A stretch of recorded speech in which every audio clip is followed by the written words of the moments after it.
Fala galera, eu sou o Leonardo Seade e estamos aqui em mais um episódio do Na Roda com os Vets. Hoje aqui na mesa com minhas amigas Isabela, Anne e Verônica. Tudo em cima? Tudo certo? certo. Todo mundo pronto? Mais uma. Galera, antes de começar, queria pedir para vocês, tem que seguir o canal. Tem uma galera que entra no site, visualiza, mas não curte, não compartilha. Então, gente, vamos ajudar a gente. Engajar o nosso canal para poder chegar ao nosso conteúdo em quem ainda não conhece o nosso trabalho. Bom, hoje estamos aqui com a Juliana Sato. Ela é psicóloga, trabalha como colunista na revista Isto É Pet e revista Cães e Gatos, e ela é autora do livro Luto no Contexto da Medicina Veterinária. Ju, seja muito bem-vinda, é um prazer recebê-la aqui com a gente, e se apresenta para quem não te conhece. E vamos iniciar esse bate-papo agora, que acho que vai ser muito importante para todo mundo. Nossa, eu que agradeço estar aqui com vocês, é uma honra, né, para mim estar aqui na Roda com os Vets. E eu sou psicóloga, eu atuo dentro do setor Pet Vet, atuo com saúde mental e luto pet. Sou a única psicóloga no Brasil com certificação internacional em luto pet. Bom, legal. Sim. E como começou essa certificação? Como que você iniciou esse processo da psicologia e para focar nessa parte mais da medicina veterinária, assim, na parte dos bichos? Tá. Na verdade, eu trabalho com as pessoas, né? Com as pessoas que trabalham com os bichos. Uhum. Na verdade, começou assim. Eu tenho uma cachorra que ela é uma Dachshund. E aí, como Dachshund, uma boa Dachshund, ela teve probleminha na coluna, né? Eu já trabalhava com luto. Eu trabalhava com emergência e desastre. Então, eu entrei nessa área de emergência e desastre porque eu comecei minha carreira em transtornos alimentares. E aí eu senti que dentro dos transtornos existia muito processo de luto. Então eu fui para essa área e quando a Melissa, ela perdeu a função das patinhas de trás, quem foi a minha rede de apoio foram os médicos veterinários. Então isso fez toda a diferença para mim, porque naquela época a minha família ela tinha uma relação muito diferente com os animais, né? Era aquela coisa de deixar no quintal. E hoje não, hoje é uma relação totalmente diferente. Então, mas quem sempre foi minha rede de apoio foram os médicos veterinários. Aí, a partir daí, eu busquei uma formação exclusivamente em luto pet, e no Brasil não tem. Então, eu fui tirar essa certificação internacional, e aí eu sou a única psicóloga no Brasil com essa certificação e faço parte da Association for Pet Loss and Bereavement, e que, inclusive, eles escreveram um capítulo aqui no livro. Então, por isso que o livro é bilíngue, né? Nossa, que a gente legal. traduziu. Parabéns. Parabéns. Eu acho importante a gente falar, porque não se fala tanto na veterinária, né? Sobre o luto do pet.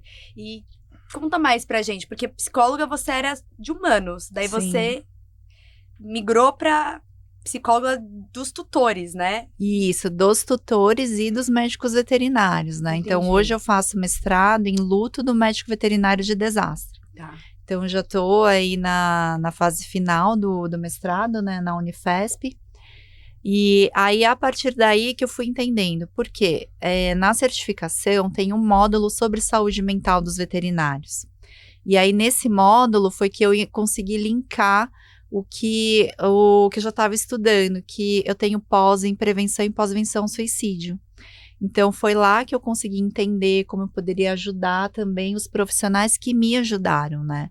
Por quê? Porque eu tenho muito essa questão da gratidão. Então, quando eu me senti tão acolhida, tão bem recebida, tão bem suportada, falei, poxa, tem um caminho de eu também dar um retorno, né?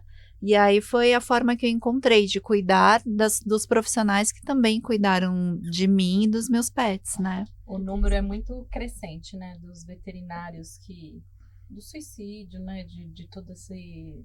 Porque realmente o nosso dia a dia, né, o conviver com doenças muitas vezes que não, né, não tem a cura, com a falta do dinheiro, falta de recurso, todo esse lado profissional que a gente tem, né, acaba levando e desenvolvendo muitos veterinários a chegar a um caminho final aí, ou precisar realmente de tratamento, de um afastamento. Hoje em dia a procura é grande, né?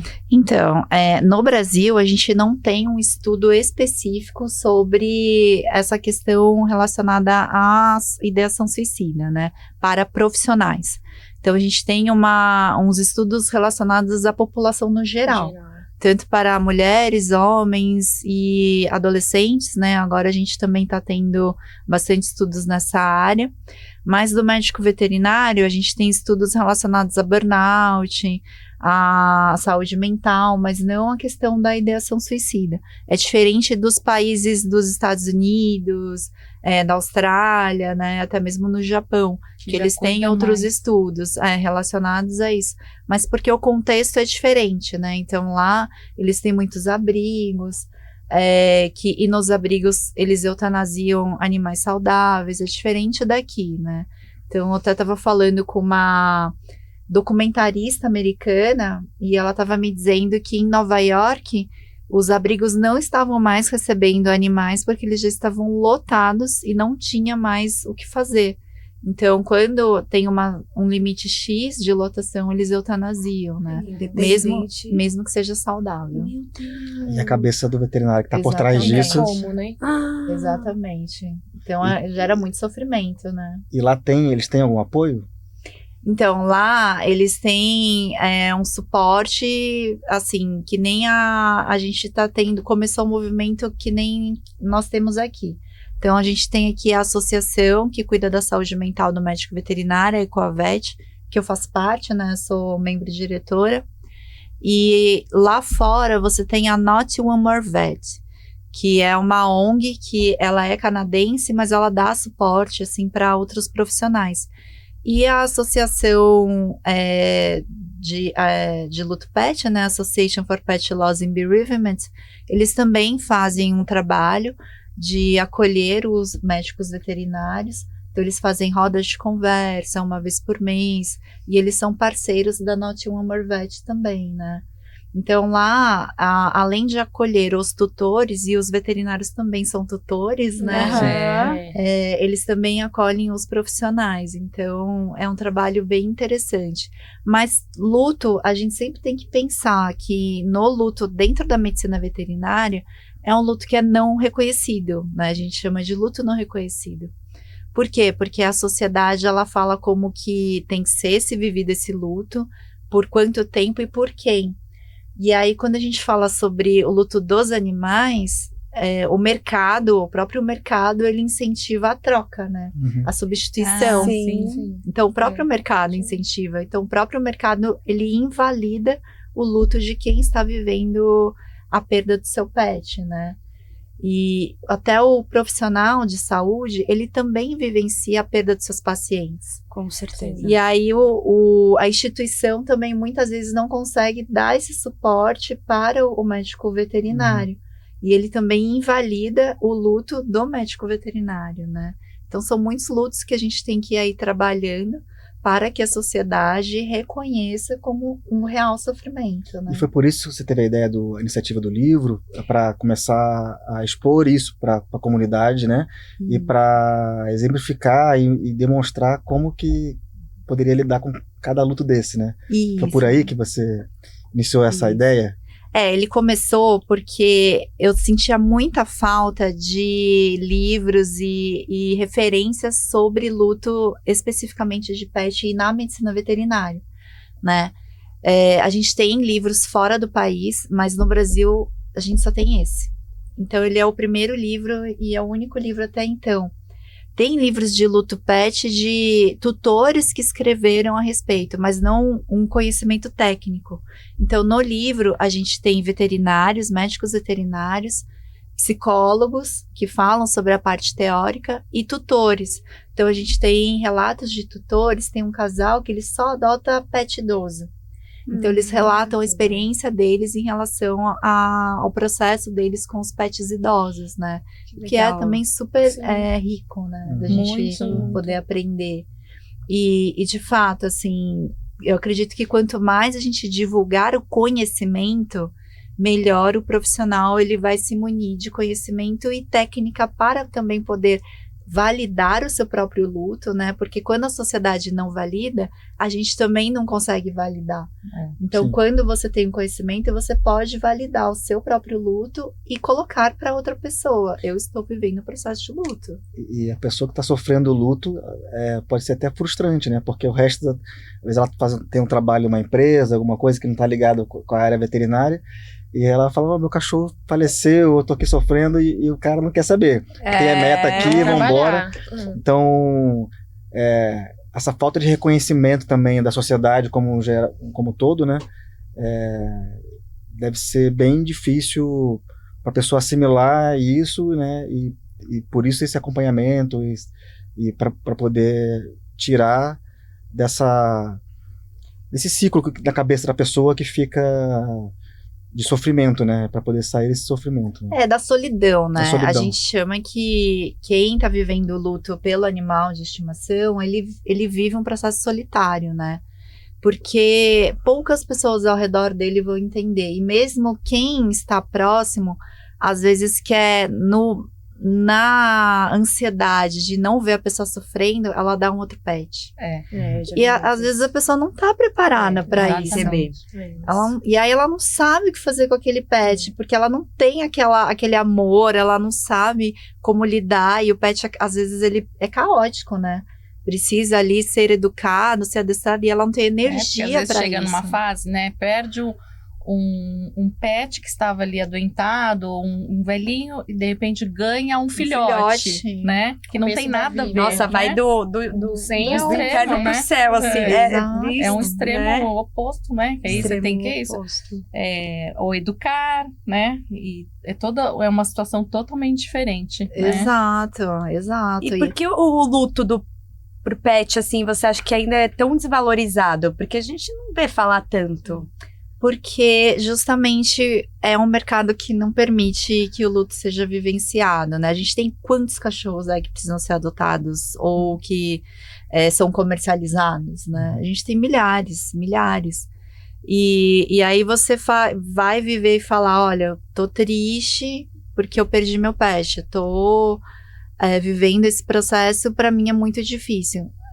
Compra outro. Olha aqui, tem tantos cachorros que precisam ser adotados, tantos gatos, tantos outros animais que precisam ser adotados. Você fala, mas adotar não vai fazer sumir toda a história e a dor que a gente vive. Eu acho que as pessoas têm muita dificuldade em talvez entender isso. Há muitos anos atrás eu fiz clínica também, trabalhava como clínico, e eu peguei um caso de uma senhora que ela tinha um cachorrinho que era vira-lata, chamava Pretinha.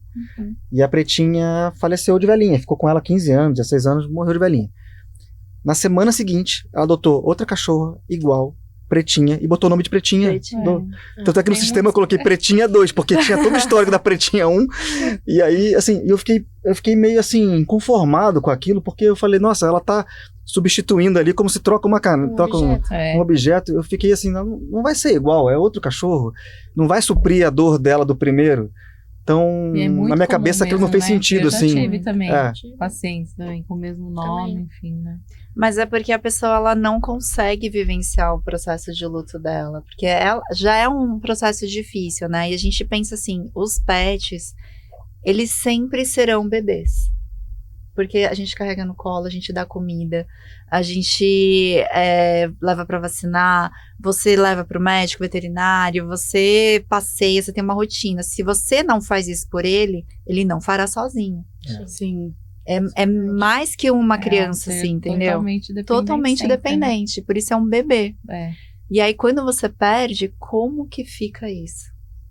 Como que eu vou reconstruir a minha rotina sem aquele pet que fazia parte da minha rotina, fazia tudo comigo, ou fazia companhia? E existe também uma questão de dependência, né? Sim. Porque o que, na verdade, faz a pessoa vivenciar o luto e reconhecer é o vínculo que ela tem. Então, se você não tem vínculo com os animais, você não reconhece. E se o teu vínculo, ele é um vínculo, por exemplo, do bicho ficar lá fora, você vai perder, mas você pode pegar outro porque não é a mesma coisa. É diferente dele ficar diariamente com você dentro da sua casa, na sua cama, no seu quarto, dividindo ali o dia a dia. Então, cada pessoa vai ter esse processo. Tem gente que não consegue vivenciar o luto. Não consegue. E os pets é muito mais fácil você substituir do que uma pessoa, né? Então tem isso. É complexo. É bem complexo. E pro veterinário também, né? Porque muitas vezes a gente tem ali a perda de manhã na clínica, mas à tarde já tá indo fazer outra cirurgia, ou já outro atendimento, enfim, e não tem aquela folga de... às vezes muitas vezes fala, não, eu quero ir pra casa chorar e ficar e não quero fazer mais nada. Não. Segue, né? Tem que continuar o atendimento, tem que sorrir, tem que continuar. E depois acho que isso, com o passar do tempo, vai pesando, né? Vai pesando, porque aí você vai entrando em fadiga da compaixão, que é o quê? A fadiga vocês entram na veterinária por amor aos animais e por satisfação de ver o bichinho bem, ali ele se recuperando e tal. Quando você começa a entrar num processo onde você vê sempre morte, perda, aí você começa a criar um distanciamento emocional até para se proteger. Só que aí você acaba ficando muito indiferente, né? E isso gera um sofrimento, porque é totalmente oposto ao que vocês entraram. Foge um pouco do propósito, né? Sim. E aí, muitas, para fugir disso, dessa indiferença, também acabam entrando num processo de aceleramento do trabalho. Aí trabalha, aí entra em burnout. Então, se torna um círculo vicioso, né? A gente tem que funcionar, mas você também precisa se cuidar, né? E como que a gente pode, assim, ajudar os tutores a lidar com isso, entendeu? Com essa parte do luto. O que você... Então, eu tô vivendo isso com o meu cachorrinho, né? Eu acho que nunca esteve tão claro hoje na minha vida o que tutores e médicos veterinários vivenciam. Porque o meu cachorrinho, ele é um chihuahua de pelo longo, ele tá em cuidados paliativos, né? E aí, ele foi perdendo ao longo do tempo. Então, ele foi perdendo a função das patinhas de trás, aí agora perdeu uma patinha da frente, porque ele tem hérnia na cervical, na torácica e na lombar. Nossa. E aí, ele foi diagnosticado com shunt. Esse ano, ele tem 11 anos de idade. Nunca tinha sido diagnosticado. Por quê? Porque o shunt estava ligado no baço, aí tirou o baço, aí começou a degringolar tudo. Então, hoje, ele é um cachorrinho que, assim, ele vai frequentemente pro hospital, e agora ele teve infecção urinária, anemia, glicemia alta, várias coisas. E aí, quem fica mais sobre o cuidando dele sou eu. Então, eu tenho que trabalhar, atender, fazer as coisas, cuidar dele, parar e ficar nessa função, né? E eu falo, gente, aí tem que ver toda a parte de limpeza, tudo, tem que fazer tudo. Até aprendi a dar injeção, tudo, né? Fazer resgate, e eu pedindo, pelo amor de Deus, não me faça fazer resgate de você, pelo amor de Deus. Mas tudo. Aí eu falo, gente, como é difícil, né? É muito difícil, é muito desafiante. Emocionalmente, mentalmente. Ficar a noite sem dormir, passar o dia também. Aí eu falo, como é impactante, né? Então, hoje eu percebo que, assim, a melhor forma que os veterinários têm de dar suporte é estar junto. Por mais difícil que seja para vocês. Se mostrar disponível pro... É estar junto. Porque foi isso que fez diferença na minha vida, né? Então, os veterinários que cuidam dos meus cachorros, eles estão junto comigo. E é lógico, tem uma hora que eles também falam, Ju, não consigo falar. Eu falo, tá tudo bem. E aí parte do tutor ter essa compreensão de que, assim, a pessoa ela não vai ficar disponível para você 24 horas por dia. Ela não vai, o profissional, por mais que ele esteja ali cuidando do seu pet, ele não vai conseguir te dar essa atenção. Você, enquanto pessoa, ser humano, tem que aprender a lidar com as suas próprias emoções. Por isso, ter acompanhamento do psicólogo, ter suporte de autoconhecimento, né? Ter outras terapias ajuda muito. Então, é uma coisa que eu falo muito para os médicos veterinários, indica psicólogo. Aí eles falam assim, mas como é que eu vou indicar e tal? Eu falo, indicando? Eu não tenho que indicar médico veterinário, você vai indicar psicólogo. Sim. Indica, tá tudo bem. Porque vai dar o suporte que a Sim. pessoa precisa naquele momento. Exatamente. Vai até ajudar vocês, entendeu? Aí a pessoa vai se ofender. Eu falo, gente, mas ela vai se ofender por quê? Porque ela está precisando de ajuda? Tá tudo bem precisar de ajuda, né? E normalmente é um momento difícil, né? Então, assim, a pessoa sabendo falar de uma maneira, né, empática, a pessoa vai entender que você está querendo ajudar ela, né? E você está encaminhando para um profissional que vai fazer da melhor maneira possível, né? Exatamente, exatamente. Porque às vezes a gente fica um pouco no papel do psicólogo também como veterinário, né? Isso sobrecarrega muito. Porque muitas vezes nas nossas consultas a gente fica, né, mais ouvindo e dando conselhos ou acho que mais ouvindo mesmo, às vezes né? é só uma vacina e daí o tutor quer falar e fica uma hora, então, uma hora mas e aí meia. é o que eu falo muito em outros círculos que não é só de médico veterinário. Depois da pandemia, todo mundo ficou muito mais exausto mentalmente. E as pessoas utilizam espaços públicos para falar dos seus problemas, ao invés de ir tratar no psicólogo, na terapia. Por quê? Porque essa própria pessoa ela tem dificuldade de reconhecer que ela necessita ali de um suporte contido, né? Aí ela vai no Uber, vai no veterinário, vai no cabeleireiro, fica lá. E aluga todo mundo. Aí eu falo, gente, você tá tentando elaborar um processo que você não tá conseguindo. Essa verbalização infinita, né, é uma tentativa de elaborar aquilo que ela não tá conseguindo. Eu mesma já me peguei várias vezes falando coisas assim, falo, nossa, a pessoa não precisava ouvir o que eu tô... Mas é você que quer se ouvir, entendeu? No final de tudo, é você que quer se ouvir. Ô, Ju, e assim, uma dica que você pode dar, uma curiosidade minha. Quando o veterinário ele se deparou lá, o paciente dele faleceu, qual a melhor maneira dele comunicar isso O óbito. o óbito? Porque eu já vi clínica que pega, não fala por telefone que a pessoa vai ser ruim. Aquela ligação, né? Vem aqui que eu preciso... Igual a medicina humana, né? E às vezes é madrugada, né? A pessoa gente não sabe o que fala. A pessoa pode bater o carro, sei lá, a gente fica com medo, né, também de causar um problema maior, né? Então, que dica você poderia dar, assim, para os vets mesmo, para poder... A melhor maneira de agir nesse momento? A melhor maneira de agir é sempre, assim, de preferência pessoalmente mesmo, né? Se for de madrugada, espera um pouquinho, porque a pessoa ela já vai estar esperando que 6 horas da manhã vai ter ali o retorno, o boletim médico. Então, ela já está esperando. A não ser que ela comunique para você e você pode perguntar, que é uma coisa que eu deixei muito claro com os veterinários quando o Bolinho, meu cachorro, estava internado. Falei, se acontecer alguma coisa durante a madrugada na internação, eu quero que vocês me liguem na hora, porque eu quero ir.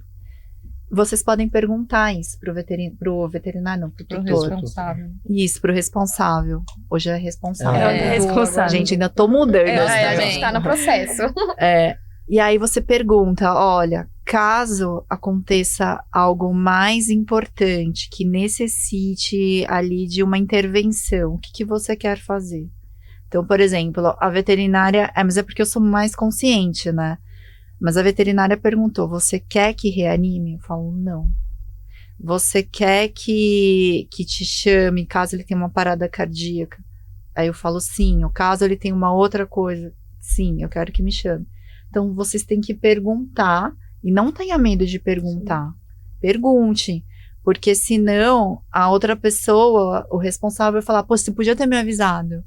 Mas foi por quê? Porque foi falta de comunicação. Então, é sempre melhor você perguntar. E aí, caso não tenha perguntado, 6 horas da manhã, comunique. Falou, olha, eu preciso que você venha até aqui, que é muito importante, a gente precisa conversar. E aí, de fato, a pessoa tem que ir. Aí você tem um momento ali, uma salinha, né? Se tiver, é melhor. Mas se não tiver, que seja um ambiente tranquilo, silencioso, que de preferência tenha um lencinho ali, né? Uhum. De papel. Preparar o ambiente, né? Isso, para receber essa pessoa. Tem a água, tem alguma coisa ali para recebê-la, né? E se ela vier sozinha, pergunta: você quer que chame alguém? Sim. Né? É sempre importante isso. E na hora de comunicar, você acha que você tem que ser mais direto, né? Ser direto. Sem dar muitos rodeios, né? Ser direta. Eu já vi até veterinários me falando que mesmo quando a pessoa falou assim, olha, a gente vai fazer eutanásia. Aí o responsável falou, tá bom. Aí fez. Aí ela pegou e falou, e aí, quando vocês vão me devolver? Porque ela não sabia o que era Eu eutanásia. conheço uma história assim. Nossa, Eu conheço uma história assim. não sabia. A história que eu fiquei sabendo era um responsável muito simples. E aí o paciente, o cachorro dele, caso terminal, e aí o veterinário sugeriu eutanásia. E aí ele falou, ok, pode fazer eutanásia. No dia seguinte ele voltou, e aí, doutor, deu certo a eutanásia? Aí ele, deu. Tipo, deu certo. Então, assim, A gente olha a tem que situação, falar, a comunicação a como é importante. comunicação. Né? E é Sim, difícil porque você não sabe o que o outro sabe. Então você tem que perguntar, você sabe o que é eutanásia? Entendeu o que eu tô falando? Não é você entendeu. Porque entendeu, ele vai falar, entendi. Só que ele entendeu o quê? A palavra. Uhum. Ele não entendeu o significado. Então você pergunta, você sabe o que é isso que eu vou fazer com o teu pet? E Você até sabe o que é explicar o eutanásia? procedimento, né? Falar, vai Explicar. acontecer dessa forma, ele não vai sentir dor, a gente vai fazer dessa maneira. Isso. É comunicação. É, né? Explicar mesmo, porque a pessoa não sabe. É. A gente tem que partir do princípio, e essa é uma coisa que eu falo muito para os veterinários, porque eles conversam comigo, eu como responsável, eles, não, porque a gente vai fazer, vai passar o medicamento, nananã. Aí eu assim, isso daí é para quê? Aí eu tenho que Sim. ficar perguntando, a gente vai fazer tal coisa. Eu falei, mas isso aí é o quê? Vocês têm que me explicar, né? Porque, tipo, eu não sei. Por mais que eu esteja convivendo, tem Envolvida, coisa que eu sou psicóloga, eu não sou médica. Sim. Eu não sei, né? Verdade. Então, só que eu pergunto, eu já tenho essa dinâmica. Mas as Mas tem pessoas pessoas não. que não sabem nem o que Não perguntar, sabem. como perguntar. Né? Exatamente. Sim. Então, quanto mais você puder checar se a pessoa entendeu, não, sim, você entendeu, não é você entendeu, você sabe o que isso significa, você consegue compreender que ele vai passar por um processo, que ele vai perder ali a função, tal, e explicando, cada um do seu jeitinho. É difícil Cada um essa do seu parte. jeito. Porque cada um, não adianta eu dar uma fórmula, senão você vai, tipo, como se fosse um check, entendeu?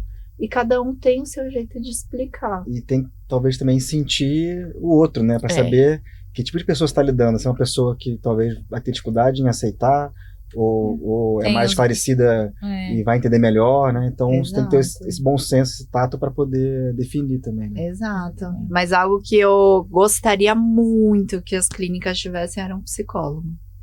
Nossa, também acho ia que precisa ajudar muito. muito. 2026, né? Tem um projeto de lei para as clínicas vão ter que se adequar, né? Para NR1. Que aí vai ter um suporte. A clínica vai ter que oferecer um suporte para os trabalhadores, né? Para os veterinários. Isso, a NR1. A NR1 ela já está vigente, né? É uma norma regulamentadora sobre saúde mental dentro do espaço de trabalho. Ela já está vigente, só que em 2026 vai entrar com multa. Então, o que entrar com multa agora, esse ano, é de multas altas, assim, de 10 mil a 54 mil, assim, sabe? Isso se não tiver o profissional ali. Se não tiver o psicólogo, isso? Não os psicólogos, se não tiver cuidados de saúde mental. Aí tem que ter cuidados de saúde mental para os profissionais. Mas, né? por exemplo, Para os cursos... colaboradores. Aí tem diversas formas de você colocar, né? Entendi. Então tem tanto ter um profissional, psicólogo para atender os profissionais, ter cursos, ter avaliações, tem que ter uma avaliação, né? Porque ele tem que ir no PGR. Então ele tem que tá dentro dessas normas. Tanto em clínica, quanto hospitais, Tudo. quanto... Qualquer empresa, pet shop, tudo. Todas as empresas. Caramba. Ô, Ju, e você Eita. acha que é importante o profissional, o psicólogo, estar dentro da clínica ou não necessariamente? Ele pode ser encaminhado para o consultório dele? Pode ser encaminhado para o consultório, mas em casos, por exemplo, quando tem UTI, quando tem um suporte intensivo, seria muito interessante ter um profissional ali para acolher os tutores, para acolher os profissionais, né? Seria muito interessante se fosse possível. Por quê? Porque que eu estava falando, né? Eu trabalhei no Hospital São Paulo, na Unifesp, na Nefro, na UTI de Nefro. Então eu fiz todo o rotation ali, eu fiz enfermagem, ambulatório, UTI, de transplante, 2 enfermagens, enfim. E aí isso faz toda a diferença. Então, quando você tem o suporte de um psicólogo, principalmente na comunicação, né, de notícias difíceis, o psicólogo vai ali conversando com os responsáveis e elucidando dúvidas. Mas não é qualquer psicólogo, tem que ser um psicólogo que entenda do contexto da medicina veterinária. Sim, né? sim. Então, Isso na Humana já tem. na Humana Já tem, tem. na Humana tem. Então, os hospitais, eles oferecem o Sim. serviço de psicólogo, né? Mas é o psicólogo que fez psicologia hospitalar. Sim. Aí, no caso, então, ano que vem eu já vou oferecer um curso de psicologia voltado para psicólogos que querem atuar dentro da medicina veterinária, mas com esse foco de atendimento, né? Tanto para profissionais quanto para tutores. Caramba, legal. Nossa, show. Eu queria fazer mais uma pergunta também, que foi uma coisa que eu vivi, e eu senti dificuldade quando eu passei por isso. Também, alguns anos atrás. Eu estava no consultório e chegou uma cachorrinha que tinha caído na piscina. E chegou, já estava em óbito. Chegou em rigor mortis, já estava... Eu bati o olho e já vi que já não tinha o que fazer. E a dona do cachorro ficou... Salva ela, faz alguma coisa. Só que eu olhei e falei, não tem como fazer nada aqui, desculpa, não tem como fazer. Então, eu falei, eu faço um teatrinho aqui, ou dou uma simulação, porque já vi, Pra não tinha melhorar. condição nenhuma de tentar reanimar, já estava em rigor mortis. Então, ficou nessa situação. E tem um caso mais extremo, não sei se vocês ficaram sabendo, acho que tem uns 2 anos atrás, de uma mulher saindo. Você sabe essa história? Aham. Ela Do quê? ficou... Ah, sim, você ela conhece? sim. Ela rodou todas as Recente, clínicas, Foi, com o 2 cachorro semanas, o cachorro já Eu com ia um cheiro falar muito isso. forte, Lembro. rodou. Meu Lembra, Deus. amiga? Sim. Rodou em E todos exigia os... que os veterinários atendessem aquele cachorro. Foi. Não, mas nesse caso dessa pessoa que ficou rodando, ela tinha uma questão psiquiátrica. Sim. Então ela era uma pessoa que ela já tinha, acho que ela tinha esquizofrenia, se eu não me engano. Ela tinha uma questão psicológica lá, psiquiátrica, né? Não é nem psicológica, psiquiátrica mesmo. No caso que você vivenciou, o que a gente tem muito também dentro do luto é a negação da realidade, né? Uhum. Então a gente nega o que tá acontecendo. Aí por quê? Porque vamos pensar que um cachorrinho que caiu na piscina, a culpa que essa pessoa tá sentindo. É. Então ela não Faz sentido. consegue lidar com a culpa que ela tá sentindo. E aí ela quer que salve o cachorro de qualquer jeito, de qualquer jeito. E aí, nesse caso, por mais difícil que seja, não faça teatro, porque aí você vai dar uma esperança de alguma coisa Foi o que eu que fiz. que né? vai não acontecer. vai acontecer. E falar, olha, eu sinto muito, mas aí ela vai falar o nome do cachorro, assim, como que é o nome do seu cachorro? Pergunta. Sei lá, é Chico. O Chico, ele morreu, ele não está mais aqui. E Quanto- é muito difícil.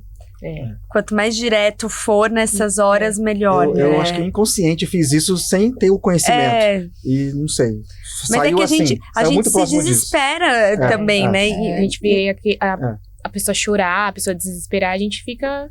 Putz, e E ao agora? mesmo tempo respirar fundo é muito difícil, é. gente.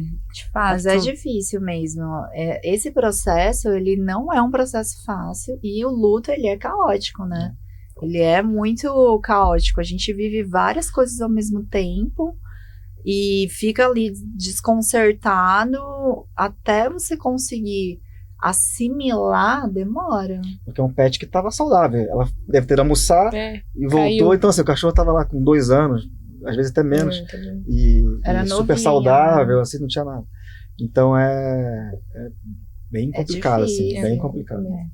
E a gente também tem os nossos lutos, né? Quando a gente perde realmente aí, né? Eu sou cirurgia, já perdi, foram poucos, mas perdi em cirurgias, né? Às vezes na anestesia ali, num atendimento no consultório, já Sim. né, começa a atender, enfim. Emergência, né? Então é difícil também lidar com essas situações, né? Das nossas perdas, assim, do trabalho, né? Sim, é bem difícil, mas é por isso que, assim, eu sou muito a favor de que os médicos veterinários, eles tenham ali rodas de descompressão, que seja um psicólogo que vai conduzir, né? Que vai ajudar a justamente falar sobre o que estava difícil, o que aconteceu, como foi, o que sentiu. Por quê? Porque senão realmente você cria um afastamento e que pode te prejudicar, né? Porque, ou então você fica, sabe, com aquele sorriso congelado, aí você fica assim, Automático, né? mesmo em situações que, assim, eu já encontrei médicos veterinários, eu contei do meu cachorro, eles estavam assim, mas você tá bem, né? Eu tô tirando isso, tô, né? Tipo, Tô triste, mas e aí você responde o quê, né? Então, por quê? Porque a pessoa não quer entrar em contato. Não entra em contato. E às vezes bloqueio. não dá tempo também, né? Porque um atendimento... Eu já vivenciei isso várias vezes. Fiz uma eutanásia, tinha 2 me esperando lá na frente. Vou fazer o quê? Enxugo e vai. Mas aí no final do dia a gente começa a sentir essa perda, a gente sai do automático. E Ju, você indica todos os veterinários fazer... Terapia? Terapia? Eu acho. Eu acho fundamental. Eu digo pra todo mundo, né? Uhum. Faça terapia. Eu acho que não só os Sim. veterinários, né? Eu acho que todas as pessoas. Geral, todo mundo, mas geral. faça terapia, porque é o suporte que você tem que vai te ajudar, sabe? E eu não tô falando que todos os profissionais de psicologia são excelentes, tá? Sim. Mas quando você encontrar alguém que realmente dá match com você no suporte, fique com essa pessoa, faça terapia, sabe? Porque é o espaço que, na verdade, a gente utiliza muito mais para se ouvir. Sim. É onde a gente vai se ouvir, Sim. né? E vai refletir e fazer perguntas que sozinho a gente não faria. E às vezes a gente fica numa caixa fechada e se martirizando e pensando o que pode fazer, o que não pode. E aí, com a conversa, a gente consegue achar lugares, né? Posições a se seguir. Exatamente. De repente, você precisa tomar uma decisão. Tá difícil pra você. E na terapia, com suporte, você mais consegue. fácil, Eu comecei um curso de terapia de casal, né? Nossa. Terapia de casal. Aí, tinha casal que vinha pra terapia pra se separar. Que não conseguia se separar. Mas era uma dependência Sério? tão grande. Que não conseguia separar. Aí vinha pra terapia para separar. Pra conseguir separar. já tava decidido, mas não tinha coragem. Não tinha como. Um tava mais que o outro, né? Mas aí você sabia que o relacionamento já não ia mais dar certo. E aí ia conversando. Nisso a gente foi trabalhando algumas questões ali do casal. E aí foi percebendo. A pessoa que não conseguia foi percebendo que já tinha uma incompatibilidade. Foi reconhecendo e foi aceitando. E até que aceitou a separação. Porque tem a dependência do animal também, né? Sim, E pouco tem. se fala disso. Mas tem a dependência do animal. Tem. Hoje os animais, eles ocupam um espaço que às vezes não deveriam, né? Então é o companheiro, o filho, mas às vezes é até mãe. Eu já escutei também de veterinários que essa veterinária, ela era tutora, mas ela falava, minha cachorra era minha mãe. Por quê? Porque a cachorra cuidava dela, né? Era um cão de suporte emocional, então cuidava.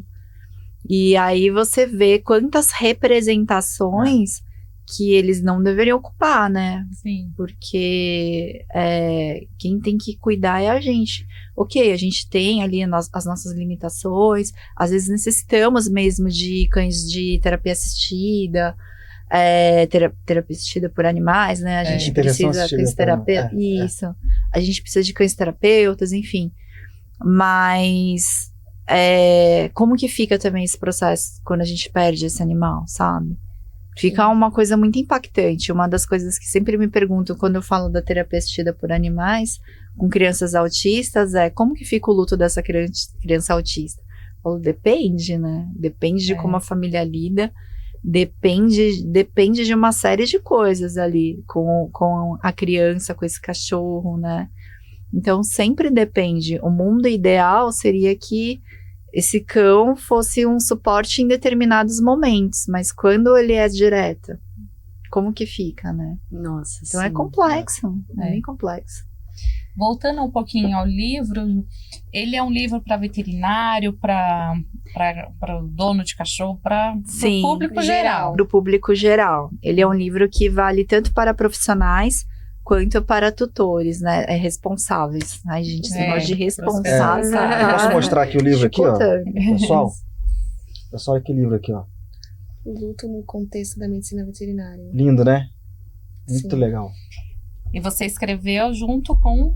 Eu organizei junto com a Luizane, né, que é uma outra psicóloga de luto também, e aí a gente convidou vários profissionais para escreverem cada um capítulo, né? Eu falei sobre o luto dos médicos veterinários, mas tem aqui o luto da criança, tem o luto do homem, que também é um luto não reconhecido, né? Tem cuidados paliativos, então tem medicina veterinária legal. Então tem vários autores, assim, ele é um livro bem completo e os capítulos são independentes. Então você pode ler um capítulo e aí quando você quiser legal. você pode ler outro, não precisa ler corrido, tudo, sabe? Cada tema que legal. te interessar mais, Você vai focando lendo ali no... isso e destrinchando, assim, porque é isso, a gente queria que fosse um livro que embarcasse todo mundo, né, que todo mundo pudesse ler com uma linguagem bem simples, acessível, né, então ele é um livro bem, bem interessante mesmo. E você repara alguma diferença dos responsáveis pelos pets? Se é do luto, assim, da profundidade do luto. Se é um cão, se é um gato, se é um cavalo, se é um Não. peixe. O que faz a diferença é o vínculo. É o vínculo. É o vínculo. Então já teve enlutados por peixe. E aí ele não estava se sentindo bem para ir trabalhar. E aí como que ele ia falar que ele não queria trabalhar porque ele tinha perdido o peixe? Mas por quê? Porque ele morava sozinho, tinha um contexto, né? O peixe era a companhia dele. Sim. Ele cuidava, dava alimento de manhã, de Tinha uma noite. rotina, né? Exatamente. Tinha uma rotina. Ah. E aí é isso, não tem, assim, o que diferencia é o vínculo que a gente tem mesmo. Pode ser por animais grandes, né? Pode ser por cavalos. Eu já escutei também veterinários que perderam seus cavalos que eram como pets. E aí pra eles era terrível, assim, né? Essa questão do cavalo também. Acho que vocês vão pro quadro fixo, vocês querem? Vamos lá? Bom, o quadro fixo, só para explicar um pouquinho, todo convidado passa por esse quadro e a gente quer saber uma história que foi um perrengue, ou uma história emocionante, ou uma história que te cativou ali, te emocionou, com a relação com os animais, com os pets. Então, uma história que você viveu, que você acha que vale a pena compartilhar com a gente hoje. Tá. Então, tem que ser eu com o meu pet ou pode ser Pode ser de algum... o que você quiser, alguém assim, que que você você tratou, achar que você acompanhou, interessante. Tá. Teve uma história que pra mim foi muito impactante, assim. Foi quando eu tava trabalhando, né? Tava fazendo o treinamento de emergência e desastre com veterinários. Então, eu fiquei uma semana atuando junto com eles na capacitação. E aí, algo que me impactou muito foi ouvir um veterinário onde ele teve que tratar a cachorra dele, porque ele morava numa cidade do interior, assim, bem pequenininha, só tinha ele, e ele morava num sítio. E aí, ele teve que fazer a cirurgia do câncer da cachorrinha e tal, e era super companheira dele, super, super, super companheira. E aí ele teve que fazer tudo, todo o pós, todo o acompanhamento, tudo sozinho. E aí, uma das coisas que pra mim foi bem, bem difícil, assim, foi quando ele falou que Ele já tava na exaustão, quando viu que tava tudo nos parâmetros ok, foi dormir. Aí ela faleceu. Aí ele teve que enterrar sozinho. E aí quem acolheu foram os outros animais do sítio, o cavalo, a égua que ele tinha, os outros bichos foram lá, fizeram companhia pra ele nesse momento. Então, isso pra mim foi muito impactante, né? Porque você vê assim como os animais, eles nos dão suporte, e ele falava que essa égua era uma égua arredia, ela nunca chegava perto. Mas nesse momento ela foi e encostou assim a cabecinha no ombro. Confortou ele mesmo. Confortou. Impressionante. Né? Como eles são, né, assim, muito companheiros nesse sentido. E eu vejo Sensíveis, eles né? muito sensíveis. Meu Deus. E eu vejo a minha cachorrinha, né? Então a Melissa agora, ela tá ótima, ela fez cirurgia, corre, pula, brinca, tá ótima. Ela não deveria pular, né? Mas ela é da pá virada, ela é da pá virada, aquela cachorrinha. Não tem como evitar, às vezes, né? Nossa, ela é muito prontinha. E aí, ela tá entendendo que o bolinho não tá bem. Então ela fica olhando, aí ela vê quando eu tô muito triste, ela vem, fica me chamando, assim, sabe? Então eu entendi, falei, nossa, esse jeito dela ficar me chamando toda hora e com a cabecinha assim, é um jeito de falar, eu tô aqui, tá tudo bem, assim, eu tô aqui com você, E aí eu fui entendendo essa comunicação, né? Porque até então eu falava, gente, ela tá me chamando muito, eu não tô entendendo. E aí depois eu fui entendendo, né? Que era esse momento dela falar, porque ela olha e ela percebe. Então, ela é muito espivitada, mas quando eu tô mais assim e ela vê o bolinho, ela fica mais quietinha. Ela vai e fica assim mais... Ela entende aquele movimento ali. Eles né? são muito sensíveis. Aí o olhar muda, né? Você vê assim, ela aí ela de repente para e fica olhando assim, eu falo, tá, você tá entendendo, né? Eles são muito expressivos, né? Muito, Sempre falam isso. muito. Então isso pra mim é uma coisa que acho que não entendo como tem pessoas que não conseguem respeitar e entender essa relação com os animais, né? Porque eles realmente entendem muito a gente, né? Muito mesmo. Muito mesmo. Ju, muito bom. Muito bom. A gente queria deixar um espaço agora para você dar alguma mensagem para o pessoal que está assistindo, falar para as pessoas onde as pessoas te acham, suas redes sociais e tudo. O espaço é seu, fica à vontade. E onde compra o livro. Tudo mais. Obrigada, gente. Bom, você pode me encontrar no Instagram, Ju Sato Psicóloga, e também no YouTube. O livro você pode encontrar no site da Lucto, que é essa editora aqui. Então, a editora Lucto, você pode comprar direto no site e ele tá em promoção, né? Porque a gente tá no fim do ano, então a gente tá com promoção. Eu agradeço muito por você ter nos ouvido aqui, ter ouvido a nossa discussão. Eu espero que você se sinta acolhido, se você estiver vivendo o processo de luto, e se não estiver, que você saiba agora com um pouquinho mais como acolher uma pessoa que está enlutada. E agradeço por estar aqui conosco. Muito obrigada. Muito obrigado, foi um prazer recebê-la aqui. Prazer Muito feliz com imenso. sua presença aqui com a gente. E foi muito bom. Obrigado. Obrigada, Tchau, gente. Tchau. Até a próxima. Até a próxima.